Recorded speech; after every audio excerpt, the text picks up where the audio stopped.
Ramesses II was the most magnificent of the Egyptian pharaohs, and his long reign, over 60 years, saw both military successes and some of the most impressive building projects of the ancient world.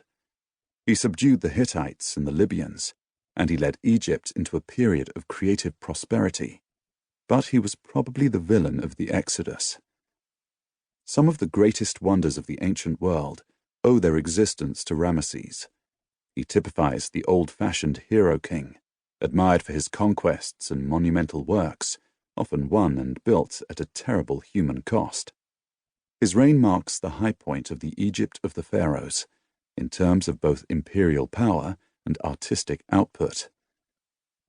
During the reign of Ramesses' father, Seti I, Egypt had been involved in struggles for control over Palestine and Syria with the Hittites of Anatolia, what is now modern Turkey. Despite some initial success, when Ramesses inherited the throne in 1279 BC, Hittite power extended as far south as Kadesh in Syria. Having been a ranking military officer, in title at least, since the age of 10, Ramesses was keen to begin his reign with a victory. However, his first engagement with the Hittites, at the Battle of Kadesh in 1274, was a strategic failure. Despite winning the battle, Ramesses could not consolidate his position and capture the actual city of Kadesh. In the 8th or 9th year of his reign, he captured towns in Galilee and Amor, and shortly afterwards he broke through the Hittite defences, taking the Syrian towns of Katna and Tunip. No Egyptian ruler had been in Tunip for at least 120 years. Despite these successes, Ramesses found his advances against the Hittite Empire unsustainable. So in 1258, the two sides met at Kadesh and agreed to the first recorded peace treaty in history. With typical ostentation, the treaty was inscribed not on lowly papyrus, but on silver, in both Egyptian and Hittite.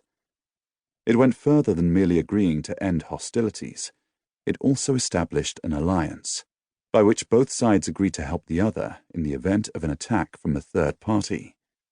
Refugees from the long years of conflict were given protection and the right to return to their homelands.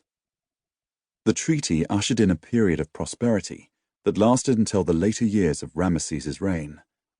During that time, the pharaoh indulged his ruling passion, building gargantuan monuments, many of which can still be seen in various parts of Egypt.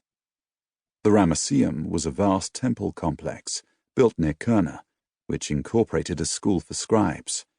It was decorated with pillars recording victories, such as the Battle of Kadesh, and featured statues of Ramesses that stood 56 feet, 17 meters, tall, and weighed more than 1,000 tons. On an even bigger scale were the monuments built at the Temple of Abu Simbel. 4 colossal statues of Ramesses, each more than 65 feet, 20 meters high, dominate the vast facade of the temple, which also includes friezes and depictions of other Egyptian gods and pharaohs, and statues of Ramesses' favorites and family.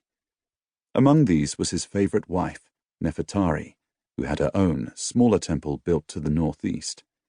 Her tomb in the Valley of the Queens features some of the most magnificent art of the entire ancient Egyptian period.